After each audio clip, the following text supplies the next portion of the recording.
வணக்கம்.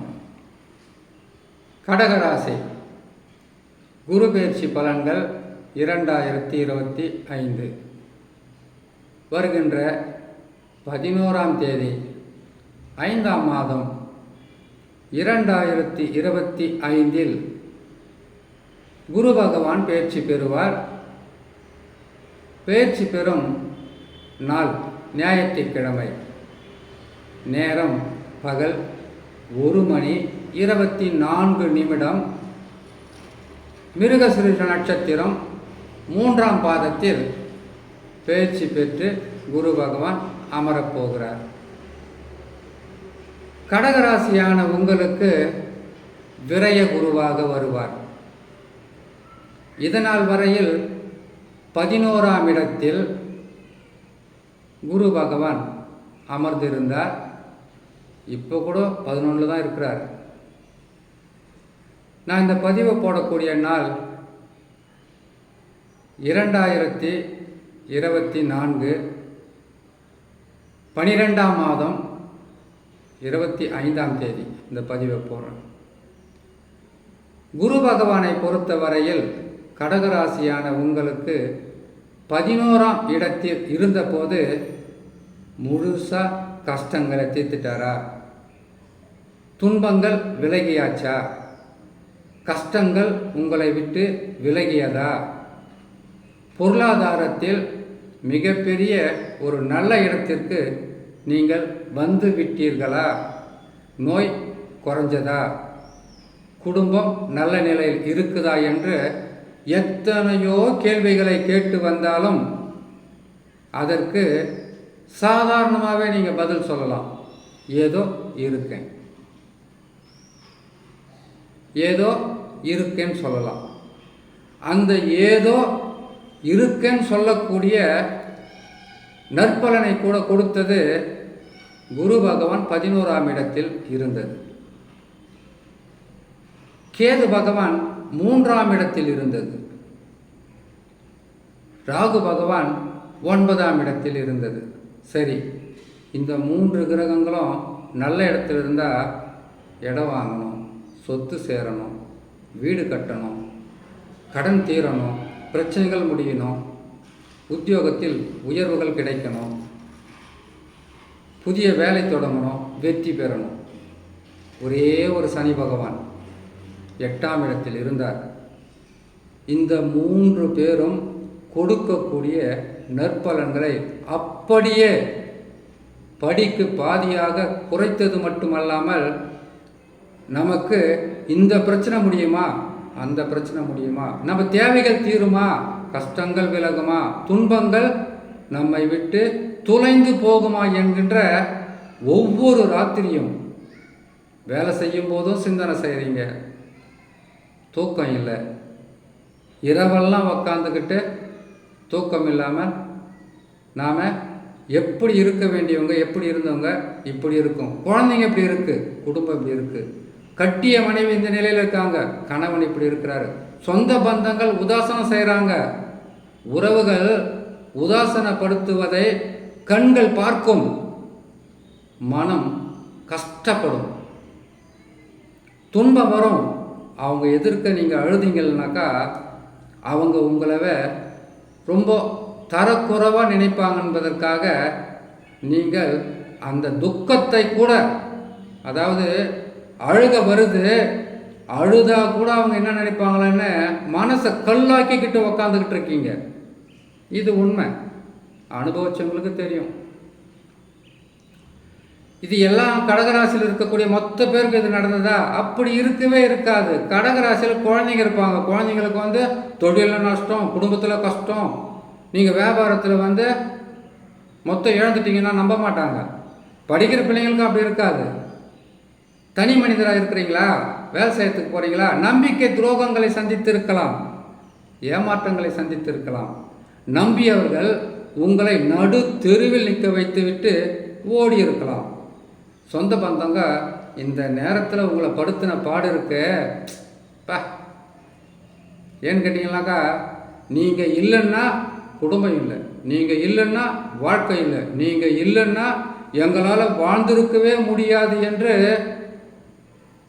ஒரு 5 வருஷங்களுக்கு முன்னாடி புகழ்ந்து பேசிய இதே உறவுகள் தான் உங்களை பார்த்த உடனே முகத்தை திருப்பி அவங்க முகத்தாலேயே உங்களை பல வகையான கேள்விகளை கேட்டு கொண்டு இருப்பாங்க. அந்த பார்வைக்கு 1000 அர்த்தம் இருக்கும் என்பதை கடகராசி தானே நீங்கள் பார்க்குற பார்வையிலே இவங்க எதுக்காக பார்க்குறாங்கன்னு கண்டுபிடிக்கக்கூடிய சாமர்த்தியசாலி தானே. பார்வையாலே கொண்டு இருப்பாங்க. அதுதான் அஷ்டம சனி. எந்த உறவையும் நம்பக்கூடாது.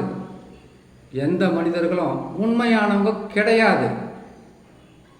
பசும் தோல் போற்றிய புலியை போல அவங்க கஷ்டத்துக்காக ஓட்டிக்கிட்டு இருப்பாங்க. நீங்கள் இப்போ கஷ்டமாக இருக்கிறீங்கன்னா விட்டுட்டு ஓடிட்டு இருப்பாங்க. அது எந்த உறவானா இருக்கட்டுமே, ஓடிடுவாங்க.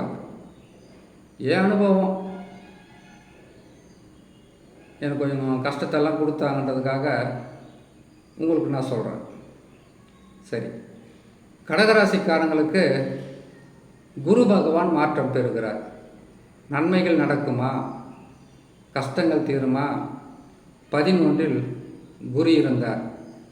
ஓரளவுக்கு தாக்கு பிடிக்கின்ற மாதிரி தான் குரு பகவான் நல்ல இடத்துல இருந்தார். ராகு கேதுக்குள்ள நல்ல இடத்துல இருந்தாங்க.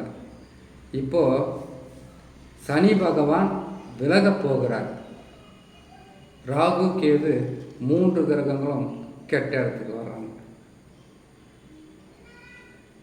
சனி பகவான் கூட 9ஆம் இடத்திற்கு போன உடனே உங்களுக்கு வாரியெல்லாம் கொடுத்துட மாட்டார். இவ்வளவு சொல்கிறேன் இல்லையா, இதுவும் நடக்குதுன்றதை நீங்கள் அனுபவத்தில் பார்ப்பீங்க. 9ஆம் இடத்துக்கு போன உடனே வாரியெல்லாம் கொடுக்க முடியாது. அவர் கொடுத்த கஷ்டங்களிலிருந்து சிறிது சிறிதாகத்தான் அவர் உங்களை உயர்ந்த இடத்திலிருந்து கீழே தள்ளுறது தான் ரொம்ப வேகம். அவர் உங்களை அந்த இடத்துக்கு கொண்டு போகிறது மெல்ல மெல்ல தான் செய்வார். அதுவும் அனுபவ பாடங்களுடன் உங்களுடைய வாழ்க்கை நடக்கும். காசு இல்லைன்னா நமக்கு எந்த உறவும் இல்லை. அந்த உறவு சரி, உங்ககிட்ட காசு இல்லை, உங்கள் குடும்பத்திலே இன்னொருத்தர் இருப்பாங்க. நீங்கள் கஷ்டத்தில் இருப்பீங்க, உங்களுக்கு உதவி செய்ய மாட்டாங்க, இன்னொருத்தருக்கு உதவி செய்வாங்க. உங்கள் கண்ணு முன்னாடியே அவங்க நல்லா வாழ்வாங்க. உங்களை ஒரு வாழ தகுதி இல்லாத மனிதரை போல் உதாசனப்படுத்துவாங்க. நிறைய சொல்லலாம். அது உங்கள் மனசுக்கு ரொம்ப கஷ்டமாக இருக்கும். சரி, கஷ்டங்கள் வந்தாச்சு. குருவும் கெட்ட இடத்துக்கு தான் வர்றாரு. ராகு கேதுக்களும் கெட்ட இடத்துக்கு தான் வர்றாங்க. எவ்வளவு நாளைக்கு இருந்துடுவாங்க? அஷ்டம சனியை தாங்கிய உங்களால் இது கொஞ்சம் கஷ்டம்தான். பொறுமையாக கையாளுங்க. ஏன்னு கேட்டிங்கன்னாக்கா, மனசு ரொம்ப கஷ்டத்தில் இருக்கிறவங்கள நல்லா வரப்போறீங்கன்னு போய் சொல்லிடக்கூடாது. நம்மளால் முடிந்த அளவுக்கு அவங்களுக்கு நல்லது செய்யலாம் பரவாயில்ல, கெட்டது செய்யக்கூடாது. ஆகையால் குரு பகவான் மாறுவார். குரு பகவானுக்கு முன்பதாகவே ராகு கேதுக்கள் மாறிடுறாங்க. ராகு 8க்கு வருவார். சனி பகவான் விட்டு விலகக்கூடிய அந்த இடத்தை ராகு அமர்றார். ரொம்ப கஷ்டமாக இருக்கும். இருக்கிற கொஞ்சம் நெஞ்சம் பிரச்சனையும் அளவுக்கு அதிகமாக ஆகிடும். பொறுமையாக கேளுங்க. மனசை நான் சொல்கிறத கேட்டு வருத்தப்படாதீங்க. ஏன்னு கேட்டிங்கன்னாக்கா, இது நடக்கும். 8ல் எந்த கிரகம் நல்லா செஞ்சுருக்குது? 8ல் எந்த கிரகம் அமர்ந்தாலும் நன்மையை செய்யாது. 2.25 நாள் தான் சந்திரன் சந்திராஷ்டமமாக அமருவார். அந்த 2.25 நாளில் நமது உடலும் நமது மனமும் நம்மளையும் மீறி சில குற்றங்களும் குறைகளும் செய்ய வைக்கும். தேவையில்லாத கோபங்கள் வரும். சனி பகவான் 8க்கு வந்தார். எவ்வளவு துன்பம்!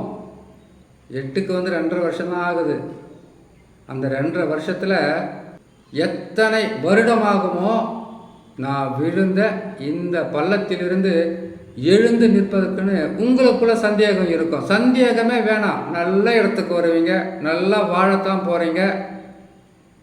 பிரச்சனைகள் முடிய தான் போகுது. நீங்களும் சந்தோஷமாக இருப்பீங்க. என்ன ஒன்று, கடகராசிக்காரங்க யார் சொல் பேச்சையும் கேட்கறதில்ல. சொந்தமாகவே முடிவு எடுக்கிறது, சொந்தமாகவே யோசிக்கிறது, சொந்தமாகவே எல்லாமே செய்யணும்னு ஆசைப்படுறது தப்பு இல்லை. இந்த காலத்தில் மற்றவங்கள நம்பினால வந்த கெட்ட நேரம் தான் இது. சொந்தமாக நினைக்கிறது தப்பு இல்லை. முதல்ல கால நேரம் என்னான்னு தெரியணும் உங்களுக்கு. எப்போ நல்லது நடக்கும், எப்போ கெட்டது நடக்கணும். இப்போ நீங்கள் பல வகையிலும் துன்பங்களை அனுபவித்து கஷ்டங்களை அனுபவித்து இருப்பதினால் எது சொன்னாலும் கேட்கக்கூடிய சூழ்நிலை இருக்குது. அதுக்கு தான் உங்கள்கிட்ட சொல்லிக்கிட்டு இருக்கேன். நீங்களும் வாழக்கூடிய காலமும் வளர்ச்சி பாதையை நோக்கி போகக்கூடிய காலமும் அருகிலே இருக்குது. உடனடியே கிடச்சிடாது. ராகு கேது பயிற்சி பெறுற வரைக்கும், இப்போ பயிற்சி பெறதில்ல, இப்போ பயிற்சி பெற்று 2025 பயிற்சி பெற்று 8க்கு ராகு வரார், 2க்கு கேது வரார். கடுமையான பாதிப்பாக இருக்கும். அவங்க இன்னொரு ராசிக்கு பயிற்சி ஆகணும். அதற்கு பிறகு இன்னொரு ராசிக்கு பயிற்சி ஆகணும். என்னதான் ஆகுறது என் நிலைமை நினைக்காதீங்க. எப்படி சமாளிக்கிறதுன்னு நினைங்க. எப்படி சமாளிக்கிறது, எப்படி இந்த காலகட்டத்தை மெல்லமாக, அவசரம் வேணாம். உங்களுடைய மனம், உங்களுடைய செயல்களெல்லாம் எதையாவது செய்து வெற்றி பெற்றணும். எப்படியாவது பிரச்சனைகளை முடிச்சிடணும். அவசரப்பட்டு போகாதீங்க. ஏற்கனவே பள்ளத்தில் விழுந்திருக்கிறீங்க கடகராசிக்காரன். இந்த கடகராசியில் குடும்பத் தலைவன், குடும்பத் தலைவி, அல்லது அரசாங்க ஊழியர்கள், அல்லது ஒரு வியாபாரம் செய்கிறவங்க, தொழில் செய்கிறவங்க தான் எவ்வளவு கஷ்டம், எவ்வளவு துன்பம். இது அனுபவ பாடம். இந்த அனுபவ பாடத்தை முழுமையாக கற்று எதை செய்தால் சரியாக வரும், எது செய்தால் தவறாக வரும். கெடுத்த கிரகங்களை கொடுக்கும். நம்பிக்கையோடு இருக்கலாம். குரு பகவான் 12ஆம் இடத்துக்கு வந்துட்டாரா, குரு பகவான் 12ஆம் இடத்திற்கு வந்து விட்டாரா, 12இல் நன்மையை செய்ய மாட்டார். விரயங்களை தான் செய்வார். இன்னும் இருக்கும் கூட விரயம் சேர்த்துக்க, இருக்கிறத விரயம் செய்வார். கடனாக வாங்க வைப்பார், அல்லது கடன் கேட்டும் உங்களுக்கு இல்லை என்ற சொல்லி அவமானப்படுத்துவதற்கு உண்டான வாய்ப்புகள் அதிகமாக இருக்கும்.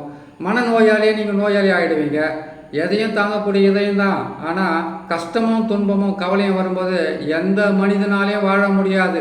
சாதாரண பிரச்சனையா, விரயம் அதிகமாக தான் தொல்லையாக இருக்கும். இந்த விரய குருலேருந்து மாறி ஜென்ம ராசிக்கு வந்தாலும் நல்லதில்லை, அதுவும் கஷ்டம்தான். நீங்கள் எப்படி கூட்டி கழித்து பார்த்தாலும் 1.5 வருஷம் இல்லைன்னா 1 வருஷத்துக்கு மேலாவது பிரச்சனைகள் இருக்கத்தான் செய்யும். ஆனால் இந்த மிகப்பெரிய கூடிய கெட்ட நேரத்திலும் சனி பகவான் பயிற்சி பெற்று 9ஆம் இடத்தில் அமருவது உங்களால் முடியலை, தாங்க முடியாத தொல்லைகளாக இருக்கு என்று சொல்லக்கூடிய அந்த நேரத்தில் உங்களுக்காக கடவுளால் அனுப்பி வைக்கப்பட்ட சில கரங்கள் உங்களை காப்பாற்றும். இப்போ 11 தான் இருக்கிறாரு குரு பகவான், கேது 3 தான் இருக்கிறாரு. இப்போது நான் சொல்ல இந்த பதிவு போகிறேன் இல்லையா, இந்த காலகட்டத்தில்.